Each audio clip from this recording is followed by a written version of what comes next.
श्रावण का महीना आता है तो गंगा मैया और पार्वती मैया ये दोनों सृष्टि के भार जब भगवान शंकर पर आ जाता है 4 महीने तक, जिसको हमारे यहाँ चतुर्मास कहा, तो ये 4 महीना जब चतुर्मास का आता है तो सृष्टि का संपूर्ण भार मेरे देवाधिदेव महादेव पर है। और देवाधिदेव महादेव पर जब सृष्टि का भार आता है तो केवल अकेले महादेव इस भार को नहीं उठाता, इस भार को उठाने के लिए गंगा और माता पार्वती भी उनके नजदीक में आकर खड़ी हो जाती है।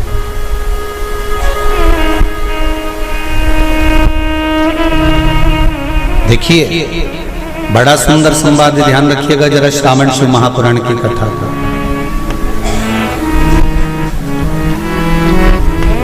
केवल एक पुरुष का कार्य नहीं है परिवार का भार उठाने का, केवल एक पुरुष का भार कर्तव्य नहीं कि परिवार का भार केवल पुरुष उठाए। शिव महापुराण की कथा कहती है कि धर्म पत्नी जो होती है, जिसको धर्म की ध्वजा कहा जाता है, धर्म पत्नी जो होती है ये पति के साथ मिलकर आधा भार अपने माथे पर लेकर चलती है, उसको धर्म पत्नी कहते हैं, जो भार तत्व को ग्रहण कर कर चलती है। केवल पति नहीं, केवल पति नहीं, धर्म पत्नी भी भार ग्रहण करते चलते। शंभु शरणे पड़ी मांगो घड़ी रे घड़ी, दुख काटो दया करी दर्शन आपो, दया करी दर्शन आपो। संपूर्ण भार पुरुष अपने ऊपर नहीं लेते, आधा भार धर्मपत्नी भी ग्रहण करते। वो भार कैसे कम होता है, जरा ध्यान देना कथा पर। पति दुकान पर जाकर, नौकरी पर जाकर, व्यापार करने पर जो कमा कर लाता है उसका भार, जो कमा कर लाया उसके माध्यम से धन से घर का थोड़ा भार कम हो जाता है। ये तो हुई कमाई से। अब शिव महापुराण की कथा कहती है कि पत्नी आधे भार को कैसे कम कर देते हैं, तो कहा धर्म पत्नी आधे भार को ऐसे कम कर देती है कि वो घर में रहकर बच्चों का देख रेख कर कर, आए हुए अतिथिगण का सम्मान कर कर, भजन कर कर, कीर्तन कर कर, पुण्य कर कर, सत्कर्म कर कर, मंत्र जाप कर कर, नाम जाप कर कर, जो भगवत स्मरण में डूब कर जितना पुण्य अर्जित करती है धर्मपत्नी, उसमें से आधे से आधा पुण्य अपने पति के खाते में देती चली जाती है, उस भार को उठाने के लिए।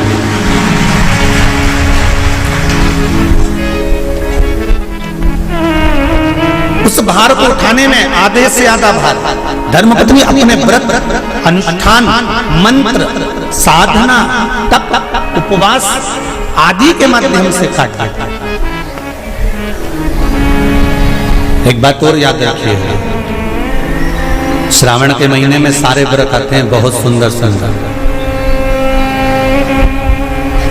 छोटी तीज का व्रत भी अभी आ जाता है, बड़ी तीज का व्रत भी आ जाता है। दुबे जी, छोटी तीज भी आएगी, बड़ी तीज भी आएगी, और अच्छे से अच्छे व्रतों का क्रम रामकिशोर जी बीच बीच में श्रावण, भादो, कुंवर, कार्तिक में आते रहते। ये 4 महीना जो व्रत आते हैं, इन व्रतों की मूलता क्यों कही गई? ये सारे व्रत चतुर्मास के अंतर्गत ही आते हैं, इन व्रत को बाद में भी आ जाना चाहिए, पर नहीं। मूल जो व्रत हैं, पूजन है, अनुष्ठान है, देवी देवताओं के जो पूजन के भाव बताए, वही चतुर्मास में बताए। इसका कारण क्या है? क्यों चतुर्मास के व्रत की महत्वता होती है? तो कहा इस चातुर्मास के अंतर्गत स्त्री नारी जो व्रत धारण करती है, हाथों में चूड़ा पहनना, पाँव में पायल पहनना, महावुर लगाना, मेहंदी लगाना, ये जितने छोटी तीज, बड़ी तीज और अन्य तीजों आएंगे, त्योहार आएंगे चतुर्मास में, माताएं हरतालिका तीज हुई, छोटी तीज, बड़ी तीज हुई, भादों के कोई व्रत हुए, अनुष्ठान हुए, छठ हुई, पूजन, जो भी माताएं पूजन करेंगी उसके अनुसार वो हाथों में, शरीर पर 16 श्रृंगार धारण करती हैं, बहुत सारे श्रृंगार धारण करती हैं, और श्रृंगार धारण करने के साथ साथ माताएं अखंड सौभाग्य की वस्तुएं भी इस त्योहार पर दान करती हैं।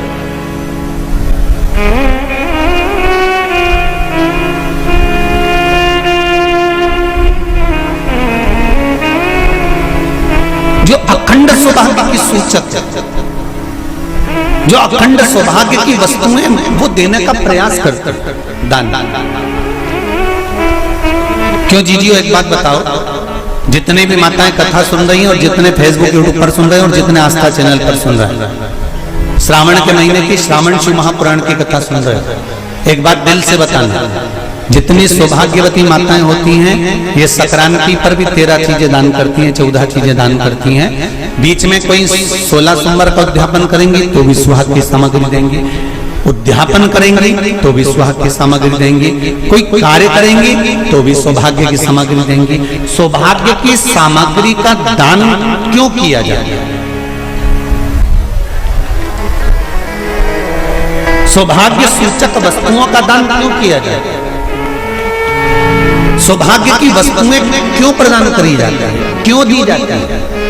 उसका कारण क्या है?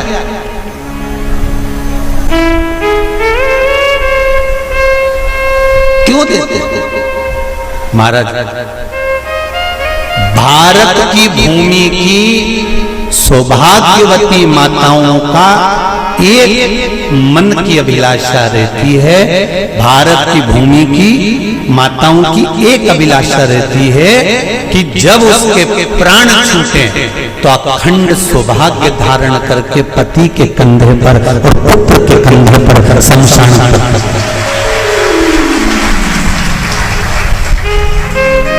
ये भारत की भूमि की माताओं की सोच, उनके मन का संकल्प, उनके मन का भाव। और विदेश की माताओं का क्या संकल्प होता है? महाराज, भारत का एक संत विदेश गया और भारत के संत जब विदेश गए तो वहां पर एक मां, एक स्त्री पति की कब्र के पास में बैठकर पंखा कर रही थी।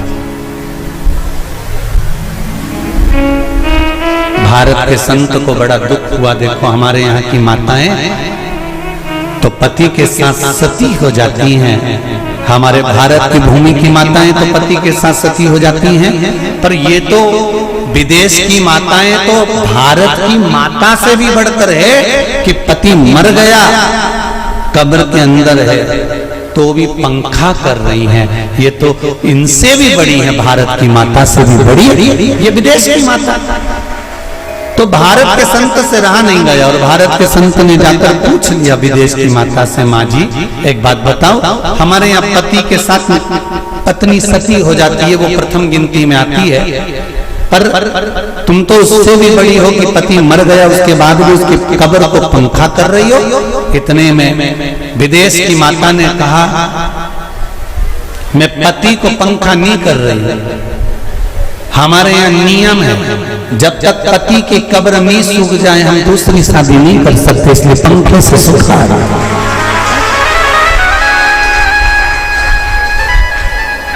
इसलिए पंखे से सुखा रही नहीं। मेरे भारत की माताओं में और विदेश की माताओं में अंतर है। मेरे भारत की माताएं अखंड सौभाग्य की वस्तुएं धारण कर कर अपने आप को गौरवान्वित महसूस करती हैं, और विदेश की माताएं ये सब वस्तुएं उतार कर गौरवान्वित महसूस करती हैं।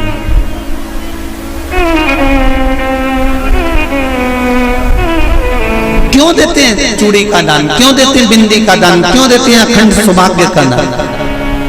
किस महाराज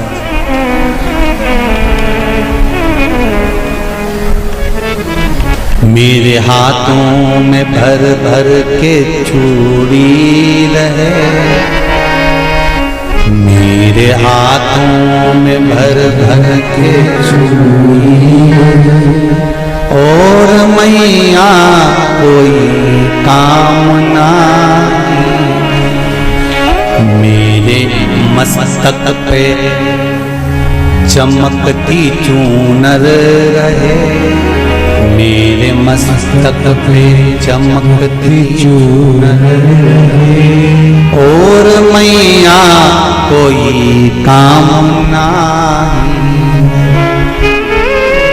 मेरी मांगों में भर भर के सिंदूर रहे, मेरी मांगों में भर भर के सिंदूर रहे, और मैया कोई कामना नहीं मेरे पाँव में बिछुड़ी का जोड़ा रहे, एक बिछुड़ी नहीं, कितनी? 2, 3, 4, 5, एक एक पाँव में जोड़े से बिछुड़ी होना चाहिए, केवल एक नहीं, सिंगल नहीं। वो तो आजकल का फैशन हो गया महाराज, जो केवल एक बिछुड़ी धारण कर लो उसी में फैशन दिखे। श्रावण की शिव महापुराण की कथा कहती है, जब बेटी को विदा करा जाता है और पहली बार बेटी के पांव में जब बिछुड़ी डाली जाती है, तो वो बिछुड़ी भी अलग अलग नहीं होती, उस बिछुड़ी के जोड़ को चेन से एक दूसरे से बंधा हुआ होता। बोला सही है कि गलत? जितने आस्था चैनल पर कथा सुन रहे हैं, जितने फेसबुक पर सुन रहे हैं, यूट्यूब पर सुन रहे हैं, सुन लेना कि मेरे भारत की माताओं का जब पाणी ग्रहण संस्कार किसी बेटी का होता है, उसके पांव में जब पहली बार बिछुड़ा पिनाया जाता है, बिछुड़ी पिनाई जाती है, तो वो बिछुड़ी भी एक दूसरे से बंधी हुई होती है, चेन से बंधी हुई होती है। उसको अलग अलग वाली बिछुड़ी शादी के मंडप में नहीं पहनाई जाती। क्यों? जैसे ये बिछुड़ी एक दूसरे से पांव में बंधी हुई है, तुम्हारी जिंदगी अंतिम श्वास तक ऐसी ही बंधी रहे, यही वर्णन है।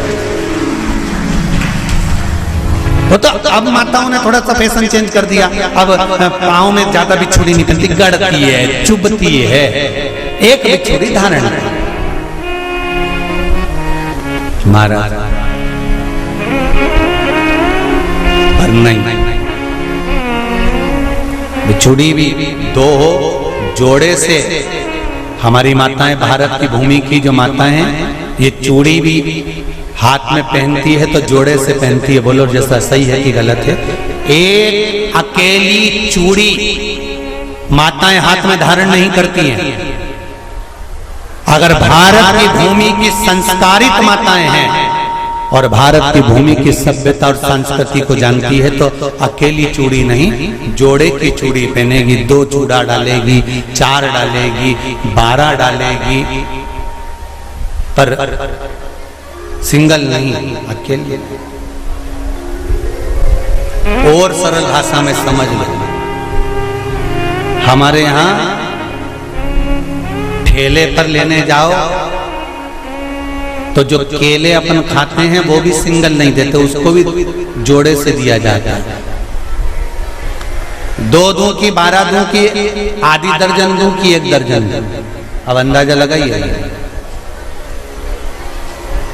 हमारे यहां देने का भी एक भाव है। श्रावण के महीने की शिव महापुराण की कथा, जिसका नाम है श्रावण शिव महापुराण की कथा, ये कहती है कि पार्वती जी ने और गंगा जी ने ये चतुर्मास में जितना सौभाग्य का दान दिया है, उनके बराबर दुनिया का कोई व्यक्ति इतना सौभाग्य का दान नहीं दे सकता, जो माता गंगा और पार्वती दोनों दान दे रहे हैं।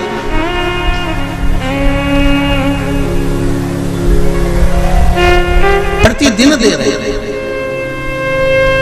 और अब तो फैशन आ गया, तुम लोगों जो सौभाग्य का दान देते हो प्लास्टिक की डलिया में देते हो, पर एक एक पुराण को उठा कर देख लेना, एक एक उद्यापन को उठा कर देख लेना, जितनी तुम कथा तुम्हारे घर में छोटी छोटी कथाओं की पोथियां पढ़ी हो, उनको उठा कर देख लेना, उसमें नहीं लिखा कि प्लास्टिक की डलिया में सौभाग्य की वस्तु का दान दिया जाता है। उसमें लिखा है बांस की पिटारी में, बांस की डलिया में सौभाग्य की वस्तुओं का दान दिया गया। क्यों? क्योंकि बांस वंश की वृद्धि करता है, बांस सौभाग्य की वृद्धि करता है, और बांस अखंड सौभाग्य, जैसे बांस का पौधा बढ़ते चले जाता है, बढ़ते चले जाता है, उसी तरह बांस की डलिया में जब दान दिया जाता है, बांस की टोकनी में जब दान दिया जाता है, तो ये भाव रखा जाता है कि तुम्हारा सौभाग्य ऐसे ही बढ़ता रहे। पर अब थोड़ा सा फैशन चेंज हो गया, तो प्लास्टिक की डलिया, पर प्लास्टिक की नहीं। महाराज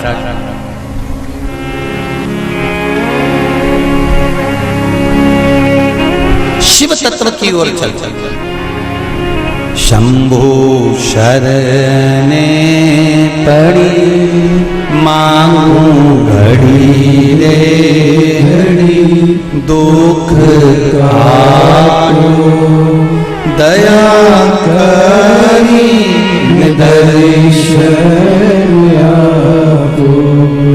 तो गंगा मैया और पार्वती मैया चतुर्मास के अंतर्गत जो त्योहार पड़ता है, चतुर्मास के अंतर्गत जो व्रत पड़ते हैं, ये किसी दूसरे के नहीं है। तीज का व्रत माता पार्वती का, छठ का व्रत माता पार्वती का, चतुर्थी का व्रत माता पार्वती का, ये सारे व्रतों की शुरुआत गंगा और पार्वती ने अपने बल से। बोलो हर हर महादेव। ये अपने बल से बनाना, अपने बल से।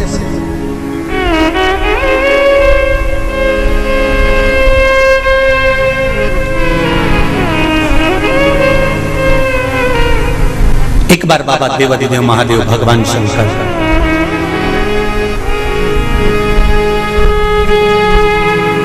भोलेनाथ नंदी को लेकर निकले।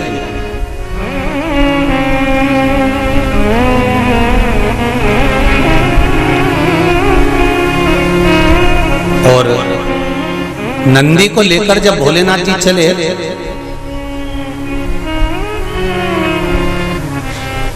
बीच मार्ग में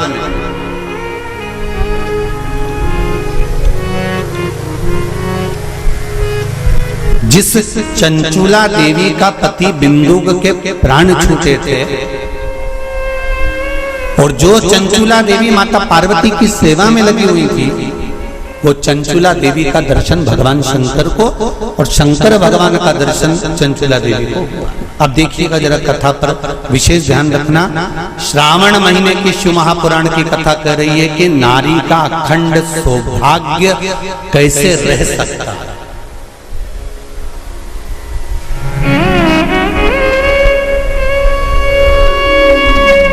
अपने घर के बच्चों को, अपने घर की बेटियों को, बेटों को, अपने घर की बहुओं को, अपने परिवार को कैसे एकजुट कर कर एक साधना में रखा जा सकता है, वो शिव महापुराण।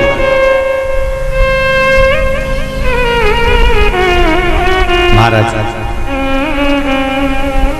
बीच में चंचुला देवी दिखी, नंदी पर बैठे बाबा भोलेनाथ चल चल चल, और आराम से देवाधिदेव महादेव जा रहे थे। नंदी अलमस्त होकर चल रहे थे, हाथ में बाबा के त्रिशूल त्रिपुंड, मस्तक पर भस्म रमाए हुए, जटा जूट बांधे हुए, मस्तक पर सुंदर चंद्रमा है, और गंगा की धार बहते बहते देवाधिदेव महादेव चंचुला के सामने आ गए। चंचुला वो जिसका पति बिंदु प्रेत योनि में पड़ा हुआ था और बेदव्य था, उस चंचुला ने धारण कर रखी थी, उसका पति जीवित नहीं था। आपने मेरा मार्ग क्यों रोक दिया? भगवान देवाधिदेव महादेव ने पूछा।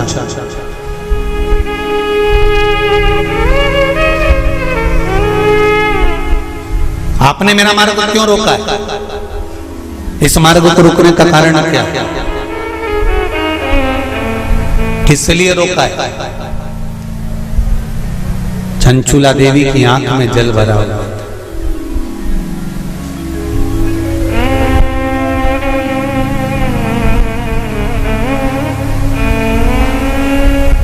मैं बेधव्य हो गई हूं। चंचुला देवी कहती हैं, मेरे पति के धाम को मुझे वापस जाना है। जिस लोक में मेरा पति रहता है मुझे उस लोक में जाना है। शंकर भगवान ने एक बात बड़ी सुंदर कही चंचुला देवी को, आपको मालूम है? चंचुला,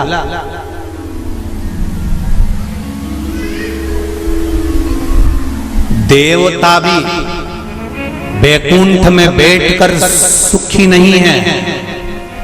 देवता कहते हैं कि मेरे भोले के पास कैलाश धाम पर मुझे जाना है और मेरे शंकर के पास मुझे रहना है, और तुम कहती हो कि प्राण त्यागने के बाद मुझे पति के धाम को जाना है। चंचुला जी कहती हैं, प्रभु मैंने भी कोई ऐसा पुण्य का कार्य तो नहीं करा कि मैं बैकुंठ जाऊं, तो इससे अच्छा है मेरा पति जो चोरी करता था, छल करता था, बेईमानी करता था, कपट करता था, प्रपंच करता था, और वो जिस जगह पर है, बोले वो नरक में है, कहां है, मैं तो उसके पास में जाना चाहता हूं। शंकर भगवान ने कहा कि चंचुला तुम मृत्यु लोक में आई हो और पृथ्वी पर आने पर तुम्हारा पति प्रेत योनि में पड़ चुका है, तो क्या तुम प्रेत योनि में जाना पसंद करोगे? ध्यान देना रे भाई, अगर कोई भूत बन गया, प्रेत बन गया, तो तुम भी भूत प्रेत बनना पसंद करोगे क्या? अरे बोलो तो जम के नहीं ना। तुम क्या करना पसंद करोगे कि अगर कोई भूल से भी भूत बन गया है, प्रेत बन गया है, शिव महापुराण की कथा कहती है अगर बिंदु का प्रेत योनि में चला गया है तो तुम्हारा फर्ज है, अगर परिवार का कोई सदस्य अगर प्रेत योनि में पड़ा हुआ है तो उस प्रेत योनि से मुक्त कराकर परमात्मा के चरणों में जाकर रख देना, ये परिवार के सदस्य का कर्तव्य बनता है। इसलिए चंचुला देवी, तुम्हारा पति प्रेत योनि में है, तुम प्रेत योनि में जाने का विचार मत करो। चंचुला देवी, तुम तो एक काम करो कि वो पति प्रेत योनि से छूट जाए, उसके लिए क्या करा जाए वो विचार करा जाए। जैसे श्रीमद् भागवत कथा में आता है, आत्मदेव नाम का ब्राह्मण जिसके घर में संतान नहीं, पुत्र हुआ, धुंधकारी नाम रखा, सखी के घर से लेकर। धुंधकारी के प्राण छूटे, प्रेत योनि में चले गया। गौकर्ण को मालूम पड़ा कि मेरा भाई प्रेत योनि में पहुंच गया है, तो गौकर्ण ने तर्पण आदि क्रिया करना प्रारंभ करी, भजन करना प्रारंभ करा, कीर्तन करना प्रारंभ करा, स्मरण करना प्रारंभ करा, मंत्र जाप करना प्रारंभ करा। और गौकर्ण ने उस मंत्र जाप के बल पर, उस भागवत कथा के बल पर, भगवान के बल पर, भगवत भजन के बल पर अपने भाई को प्रेत योनि से मुक्त करा दिया।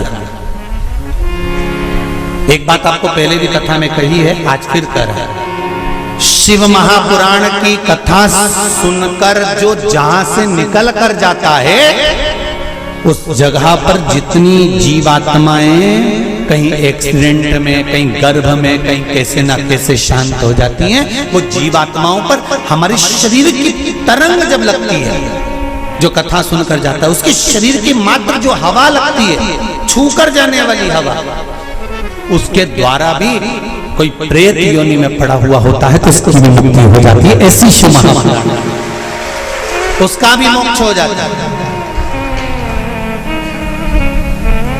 इसलिए ऋण मुक्तेश्वर महादेव मंदिर उज्जैनी में लिखा हुआ है कि शिव महापुराण एक पीढ़ी को या 7 पीढ़ी को नहीं तारती। शिव महापुराण की कथा 71 पीढ़ी को तार देती है। वो शंकर की पावन कथा है, ये साधारण नहीं। शिव महापुराण की कथा सुनकर जाते जाते जाते जाते जिस मार्ग में जितने जीव हैं उनका कल्याण।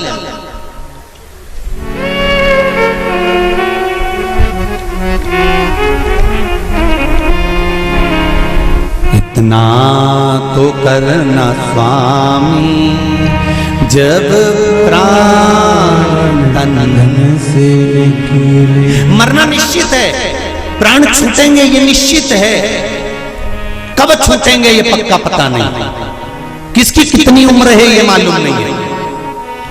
तो एक काम तो कर सकते हैं, भगवान से प्रार्थना तो कर सकते हैं कि बाबा ऐसी कृपा करना, ऐसी दया करना, मेरी ऐसी बुद्धि करना कि तेरा भजन करते हुए, तेरा दर्शन करते हुए, तेरा कीर्तन करते हुए, तेरा मंत्र जाप करते हुए मेरे प्राण छूट जाए। इतना तो करना स्वामी जब प्राण से निकले, गोविंद नाम लेकर जब प्राण से निकले। भगवान से इतनी प्रार्थना जरूर करना कि तेरे भजन करते करते, तेरा स्मरण करते करते, तेरा मंत्र जाप करते करते, तेरा कीर्तन करते करते, तेरी कथा श्रवण करते करते, दान पुण्य सत्कर्म करते करते, तीर्थ आदि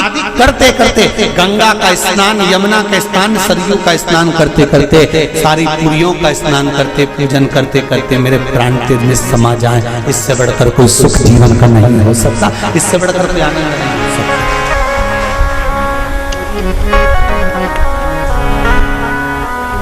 पलंग पे मत पटक जाना भोलेनाथ। कोई शरीर में ऐसा रोग मत दे देना कि बार बार बार बार बार बार शरीर को फाड़ा जा रहा है, काटा जा रहा है, बार बार। ये निकालो जांच के लिए मुंबई पहुंचाओ, ये निकालो जांच के लिए दिल्ली पहुंचाओ, ये निकालो जांच के लिए पुणे पहुंचाओ, जांच के लिए चेन्नई पहुंचाओ। ऐसा शरीर मत कर देना कि शरीर को काट काट काट काट और पलंग पर पड़ा हुआ है, सड़ रहा है और जा नहीं रहा। बाबा इतनी कृपा कर देना, पलंग पर मत पटकना, चलते फिरते तेरा भजन करते करते तेरे धाम को चली जाऊं, इससे बढ़कर कोई सुख नहीं होगा। तेरे धाम को चली जाऊं, इससे बड़ा जाना निश्चित, पर तेरे भजन के बल पर।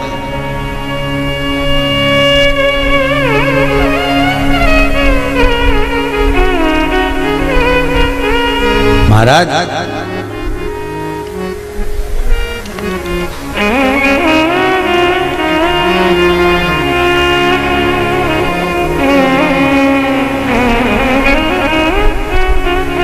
चंचुला देवी से भगवान शंकर कह रहे हैं कि तुम कहती हो कि मेरे प्राण छूटकर मैं पति लोक में जाऊं, जहां पर मेरा पति रह रहा है।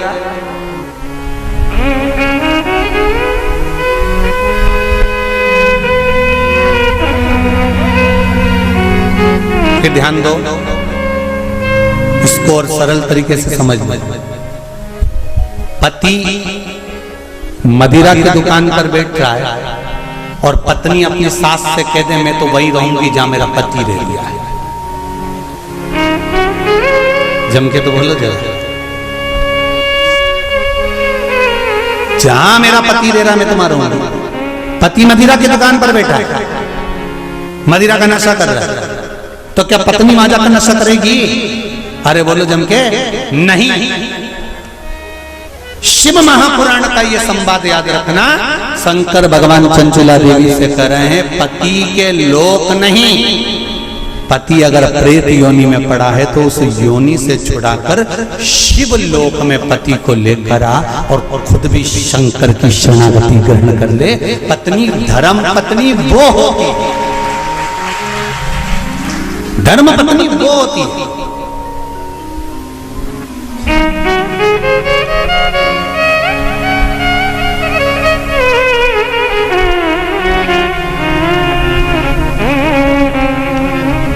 नहीं।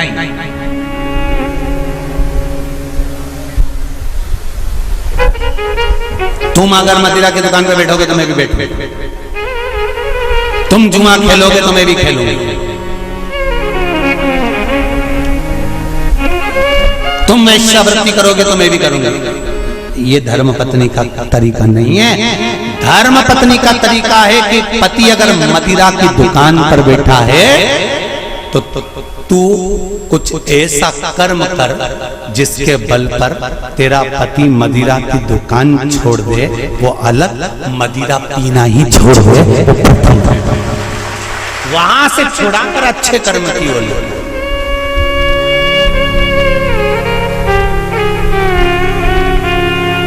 ये दुबे जी भी बैठे हैं कथा में और ये बोरबन जी भी बैठे होंगे महाराज, और ये सत्यता की बात कर रहे हैं हम दुबे जी को भी और रामकिशोर जी।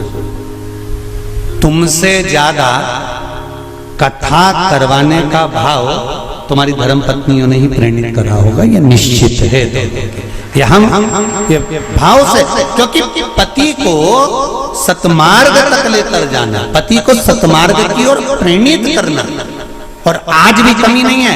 सावन का महीना चल रहा है, आज भी जितने लोग आस्था चैनल पर कथा सुन रहे हैं, फेसबुक यूट्यूब पर कथा सुन रहे हैं, मेरा विश्वास कहता है कि घर की माताएं, घर की धर्म पत्नियां अपने पति से एक बार तो कहती होंगी, सुनो जी सावन का महीना चल रहा है, आज अपनी छुट्टी है, एक काम करते हैं 2 लोटा पानी लेते हैं और ले जाकर समर्पित कर देते हैं। सुनो आज छुट्टी है, एक बेलपत्र बाबा को चढ़ा देते हैं। आज छुट्टी है, एक काम करते हैं, हो सकता है सोमवार के दिन हमको ऑफिस जाना पड़े, हो सकता है सोमवार के दिन हमारा वर्किंग डे रहे, इसलिए काम करते हैं, रविवार आ रहा है, शनिवार आ रहा है, कोई छुट्टी का दिन आ रहा है, अपन एक काम करते हैं शंकर का अभिषेक करवा लेते हैं। किसी ब्राह्मण को घर में बुलाएं, शिव जी का अनुष्ठान करवा लें, शंकर का अभिषेक करवा लें, पूजन करवा लेते हैं। एक काम करते हैं, चलो अपन शिव के धाम चलते हैं। ये धर्म पत्नी अपने पति को प्रेरणा देकर कहीं ना कहीं सतमार्ग की ओर जोड़ देती है, उसको धर्म पत्नी कहते हैं। कोई मतलब नहीं, वो तो लगी, उसे कोई मतलब नहीं कि ये कहां जा रहा है, कि क्या कर रहा है, पर जो दिल से चाहता है। धर्म पत्नी अगर पति को हृदय से, उसका नाम ही धर्म पत्नी है, हमने पत्नी नहीं बोला, हम धर्म पत्नी करें। धर्म पत्नी होगी, पति अगर गलत कर रहा होगा तो उसको मार्ग से खींच कर लेकर। अब देखिए कितना सुंदर संवाद। चौसर खेल रहे थे पांडव चौसर खेल रहे थे। द्रौपदी से पूछा गया, क्यों द्रौपदी, तुम्हारे पति जुआ खेल रहे थे और तुमने उसको मार्ग नहीं दिखाया, सतमार्ग नहीं बताया, तुम धर्म पत्नी हो द्रौपदी, सतियों की गिनती में आता है तुम्हारा नाम, और तुम तुम्हारे पतियों को गलत मार्ग से निकाल कर नहीं लाई। द्रौपदी कहने लगी, मुझे तो मालूम ही नहीं था। पहली बात तो ये कि मैं अंदर केस सुलझा रही थी, जब मेरे केस पकड़ कर खींच कर लाया गया और भरी सभा में लाकर खड़ा करा गया, तब मुझे मालूम पड़ा कि मेरे पति चौसर खेल रहे हैं, जुआ खेल रहे हैं, और मैंने हाथ जोड़कर निवेदन करा, तुम ये क्या कर रहे हो, तुम ये क्या कर रहे हो। आज भी नियम है महाराज, कोई मदिरा पान में डूबा है, कोई वेश्यावृत्ति में डूबा है, कोई मांसाहार में डूबा है, कोई गलत काम में जुए आदि में डूबा हुआ है, तुम छुड़ा कर रह गए कि मत जा, मत कर, तुम छुड़ा कर रह गए। तो शिव महापुराण का एक बड़ा सुंदर भाव वर्णन करा गया हमारा, बड़ा सुंदर महाराज। शमी के 5 पत्ते, बेलपत्री के 5 पत्ते, बेर के 5 पत्ते, क्या क्या चीज है जरा जम के बोलो। शमी के 5 पत्ते, बेर के 5 पत्ते और बेलपत्री के 5 पत्ते। महाराज श्रावण महीने की दोनों अष्टमियों में से कोई भी अष्टमी, ये भी जरूरी नहीं है कि सोमवार की ही अष्टमी थी, श्रावण महीने की दोनों अष्टमियों में से कोई भी अष्टमी को बेर के पत्ते पर लाल चंदन, बेलपत्री के पत्ते पर पीला चंदन, शमी के पत्र पर केवल कोई चंदन लगाने की जरूरत नहीं, सादा केवल एकदम कुछ भी उसमें लगाकर नहीं, सिंपल। पहले लाल चंदन वाले पत्ते, फिर बेलपत्री के पत्ते, फिर शमी के पत्र शिवलिंग के ऊपर समर्पित कर कर उसको उठाकर वापस लाकर बेलपत्री के पेड़ के नीचे ही 1 लोटा जल समर्पित कर कर पहले पत्ते चढ़ा देंगे, फिर लोटा भर जल समर्पित कर देंगे। उसी चढ़े हुए पत्तों में से 5 बेलपत्र को लेकर अपने घर आ जाए और अवधूतेश्वर महादेव, कौन से महादेव? अवधूतेश्वर महादेव। ये अवधूतेश्वर महादेव कौन से हैं? आपको कथा में कई बार वर्णन करा गया है। शंकर भगवान को क्रोध आया, ब्रह्मा जी ने क्रोध को लिया, समुद्र में डाला। उस रूप को क्रोध का एक रूप था, क्योंकि जो मदिरा पान करने वाले होते हैं, व्यसन करने वाले होते हैं, गलत काम करने वाले होते हैं, इनको सुधार करे जाओ। जितना तुम समझाओगे ये उतना आग बबूला होंगे। तुम बच्चों से कहोगे गलत लड़के के साथ रह रहा मत रहे, तो और ज्यादा क्रोध करेगा, और चिड़चिड़ करेगा, और अपशब्द कहेगा। तो ये क्रोध को संयमित कर देगा। अवधूतेश्वर महादेव, अवधूतेश्वर महादेव का स्मरण कर 5 पत्तों को लेकर आइए। कुछ समय बाद जैसा जैसा समय की अनुकूलता मिले, आप किसी मदिरा का पान करने वाले या किसी व्यक्ति को वो पत्ते दोगे या प्रसाद के रूप में दो तो अच्छी बात है, नहीं तो उस पत्ते का थोड़ा थोड़ा भाग भी प्रतिदिन मात्र 21 दिन तक अगर थोड़ा थोड़ा भाग भी दे दिया जाए तो धीरे धीरे धीरे धीरे मदिरा पान, व्यसन, गलत आदतें छूटना प्रारंभ हो जाती है और वो शंकर की शरणागति ग्रहण करते हैं। महाराज शिव अर्चना, ये तो अभी अभी लोगों की थोड़ी सी सोच गलत हो गई। ये दुनिया के लोगों को ये तो मालूम नहीं है भगवान शंकर के लिए। हाँ, शंकर भगवान के पास में भांग रहती है, शंकर भगवान के पास में भांग रखी हुई होती है। शंकर भगवान का भांग का श्रृंगार होता है, क्योंकि उसको बूटी के रूप में, औषधि के रूप में लिया जाए। पर कोई कहे कि शंकर भगवान भांग का नशा करते हैं, तो ये संसार के लोगों को समझा देना कि शिव भांग का नशा। और मेरा शिव जब ओघड़ी, मेरा शंकर जब भोलेनाथ ओघड़ी, जितनी वस्तुओं को धारण करता है ये सब औषधि के रूप में प्रयोग में, सब औषधि। कथा कहती है यदि गलत मार्ग पर पति गया है तो उसको सत मार्ग पर लेकर आए। चंचुला देवी, आपका पति प्रेत योनि में पड़ा हुआ है और आप कहती हो कि प्रेत योनि में मुझे जाना है, पति के लोक में मुझे जाना है, ये श्रेष्ठ नहीं। गलत मार्ग पर कोई चला गया है तो उसको सत मार्ग पर खींच कर लाने का काम किसका है? जम के बोलो जरा। धर्म पत्नी का है कि अगर पति गलत मार्ग पर चले गया तो उसको खींच कर लिया।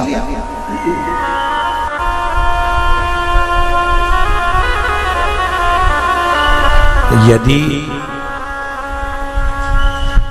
पति गलत काम कर रहा है और पत्नी सोचे कि अब तो मैं भी गलत काम करूंगी, तो इसमें श्रेष्ठता नहीं, उसमें श्रेष्ठता नहीं होना चाहिए।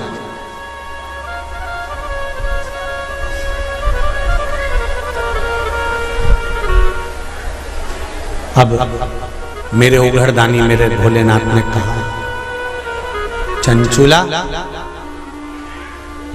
तुम्हारा पति प्रेत योनि में पड़ा हुआ है, केवल एक धर्म पत्नी ऐसी होती है जो पति को प्रेत योनि से भी छुड़वा सकती है। श्रावण शिव महापुराण की कथा बड़े ध्यान से सुनना मेरी जीजियों, स्मरण करिएगा जरा कि धर्म पत्नी में वो बल होता है कि पति को प्रेत योनि से भी छुड़ाकर बाहर कर सकती है धर्म पत्नी। कि श्राद्ध पक्ष आ गया, ये कर लेना चाहिए तो प्रेत योनि से मुक्ति हो जाएगी। पितरों की शांति के लिए ये कर लेना चाहिए तो पितृ मुक्त हो जाएंगे। पहले तो एक बात अच्छे से समझ लो,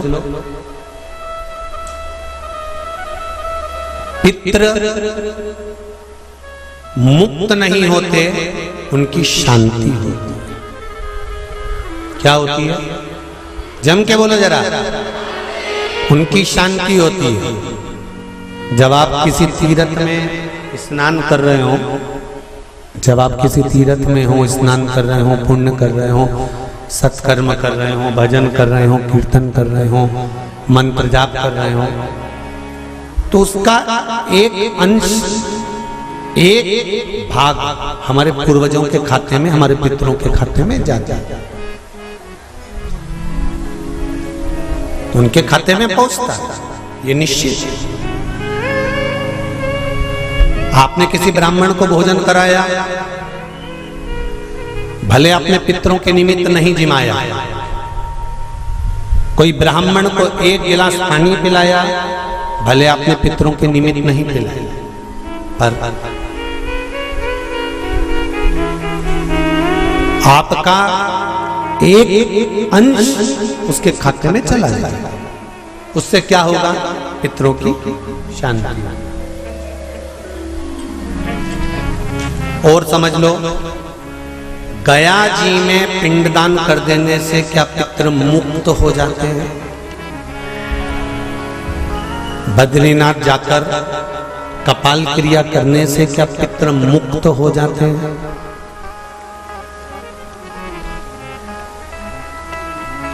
भाई,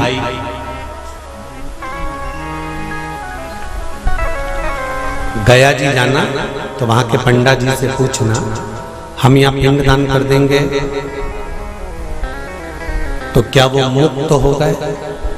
पंडा जी कहेंगे, आप अपने पूर्वजों को गया का पिंड देकर, उनका पिंडदान कर कर आप उनको भगवान विष्णु के चरणारविंद में छोड़ गए, पर आप घर जाना तो घर पर जब जब श्राद्ध पक्ष आए तब ब्राह्मण को भोजन जरूर करो। भले तुम भूख मत देना, कौवे का मत निकालना, पर एक काम जरूर करना कि ब्राह्मण भोज कराना। उससे क्या होगा? 16 श्राद्ध में जब हमारे पितरों को, हमारे पूर्वजों को पितृलोक से छोड़ा जाता है, तो वो सबसे पहले जिस घर में रहे होते हैं, जहां उनका पिंड घर में दिया होता है, जहां रहे होते हैं, सबसे पहले वो वहां आते हैं, सबसे पहले वहां आएंगे। और अगर तुमने उनकी तिथि पर, उनके वार पर अगर आपने भोजन करा दिया है, तो उनकी मुक्तता नहीं, उनकी शांति हो जाती है।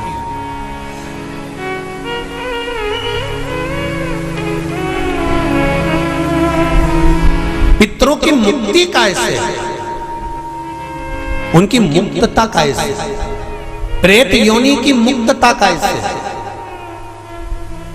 तो कहा, जैसे भगवान का नाम लेने वाला व्यक्ति दूसरा जन्म नहीं पाता, उसी तरह भगवान का जो भजन करते हैं, कीर्तन करते हैं, मंत्र जाप करते हैं, या शिव महापुराण की कथा, राम कथा, भागवत कथा, विष्णु पुराण आदि जितनी भी पुराण हम श्रवण करते हैं, हमारे श्रवण करने का एक भाग हमारे पितरों के खाते में जाता है, तो उस कथा के फल से उनकी मुक्ति हो जाती है। उनकी कथा के फल से मुक्तता। प्रेत योनि से मुक्त हो गया धुंधकारी,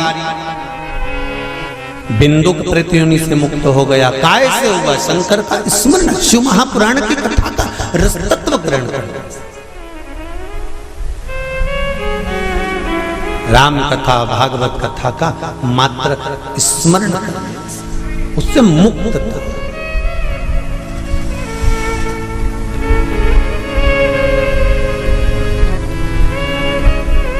श्राद्ध पक्ष में चाहे चातुर्मास के अंतर्गत श्रावण का जो महीना चल रहा है, इस श्रावण के महीने में आप जो भगवान शंकर को 2 लोटे से जल चढ़ा रहे हो, 2 लोटे नहीं हो, घर में 2 कलश नहीं हो, तो कलश के ऊपर एक कटोरी भी रख कर लेकर 2 कटोरी से आपने अगर जल समर्पित करा है, इसका एक अंश हम पहले भी कथा में कह कर आए हैं कि आप शंकर भगवान को जब जल चढ़ाते हो, शंकर भगवान को जब जल समर्पित करते हो, उसका एक अंश घर में रहने वाले प्रत्येक मनुष्य के, प्रत्येक जीव के खाते में चला जाए।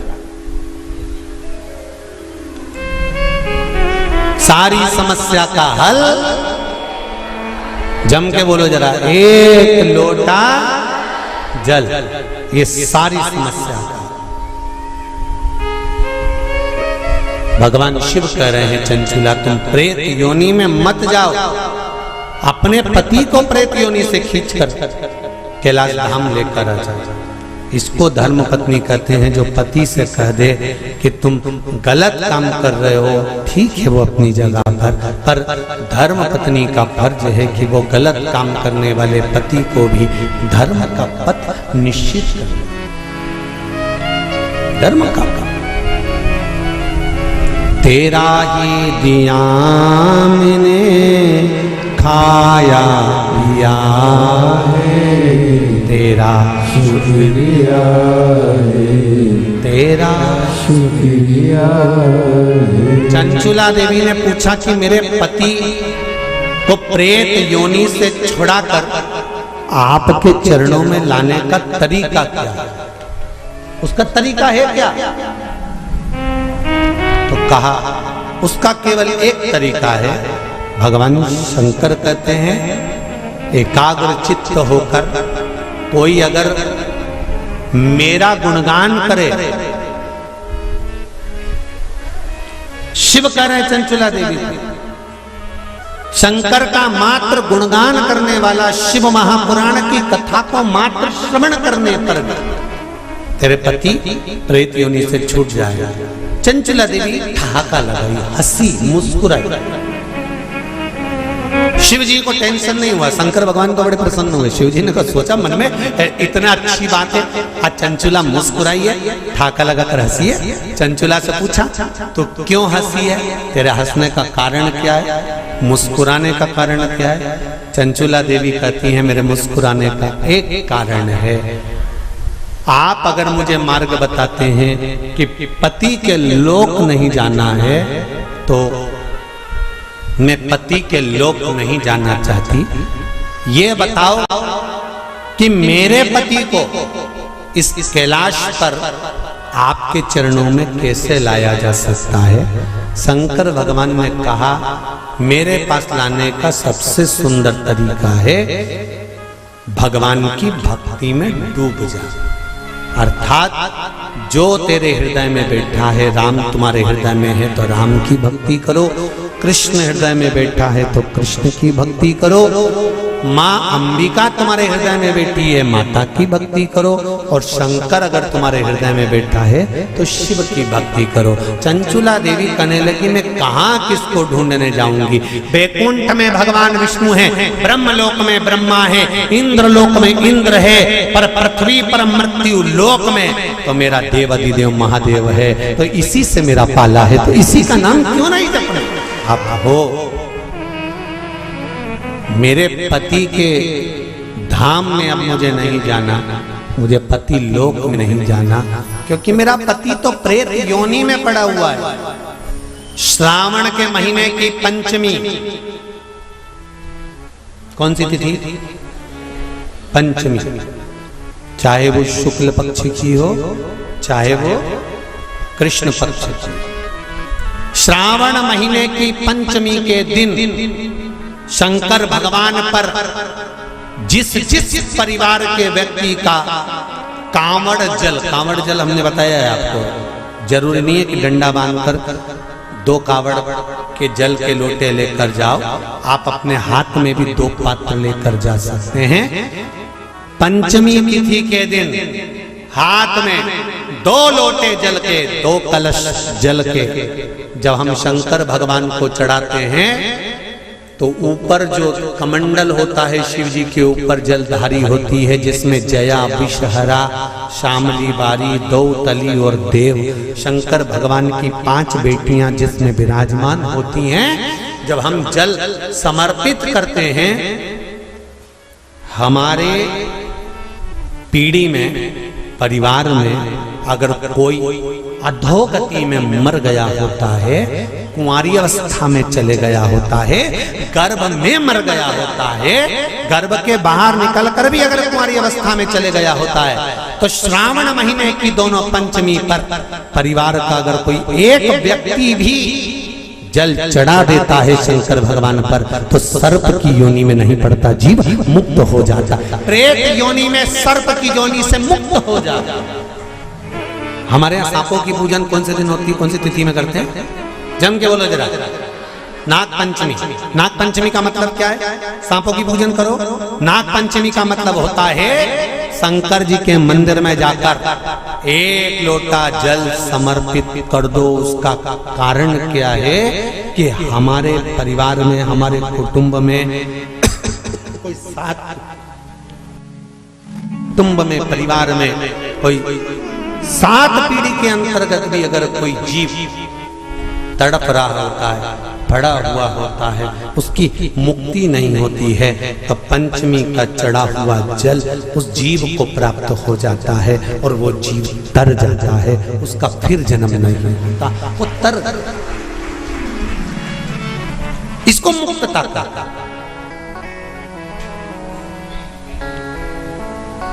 इसको मोक्षता का।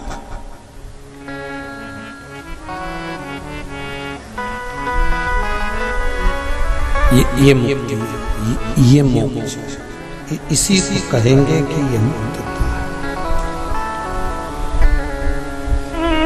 महाराज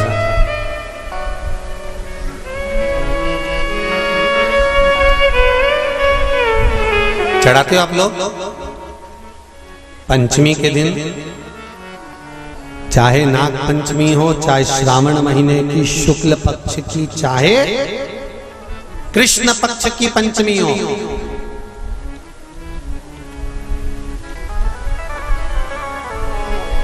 शिव जी पर जल चढ़ाया गया। और समझ लो अच्छे से, श्रावण महीने की पंचमी के दिन देवाधिदेव महादेव पर चढ़ाई गई शमी पत्र आस्तिक मुनि का नाम लेकर, कौन से मुनि? आस्तिक मुनि का नाम लेकर शमी पत्र को वापस उठाकर उसको अपने दरवाजे की चौखट पर कहीं पर भी या द्वार पर कहीं पर भी एक ओर रख देने पर घर के अंदर, बगीचे के अंदर सर्प प्रवेश नहीं करता। ध्यान रखिए, सर्प प्रवेश नहीं करेगा। शमी पत्र समर्पित करने पर, उस शमी पत्र को आस्तिक मुनि का स्मरण करने, कौन से मुनि है? आस्तिक मुनि का स्मरण करने पर भीतर घर के अंदर बगीचे में सर्प भी प्रवेश नहीं। उस शमी पत्र में जया, विषहरा, शामली बारी, दौतली और देव, ये 5 कन्याओं का भाव प्रकट हो जाता है और वो कन्याएं हमारे घर के द्वार की रक्षा करती हैं। तुम्हारे घर की बहन बेटी क्या करती है? तुम्हारे घर की बहन बेटियां क्या करती हैं? घर में बहन बेटी आती हैं तो बद्दुआ देकर नहीं जाती। घर में कन्याएं रहती हैं, बद्दुआ नहीं देती। घर की बेटियां जब दरवाजा छोड़कर शादी कर वाले दिन, विदाई के दिन अगर जाती भी हैं, तो बेटियां हाथ में धान भरकर फेंक कर जाती हैं कि मेरा मायका खूब फले फूले, आगे बढ़े, छापे लगाकर चली जाती हैं कि हमने हमारी जीवन की सारी दौलत, जीवन का सारा सुख अपने मायके में दे दिया है। वो बेटियां होती हैं। तो जया, विषहरा, शामली बारी, दौतली, देव, ये उस घर में निवास करती हैं जिससे ये घर में हम रक्षा कर सकते हैं। रक्षा कर सके। श्रावण शिव महापुराण की कथा में, कल की कथा में एक वर्णन आएगा, उसको ध्यान से सुनिए।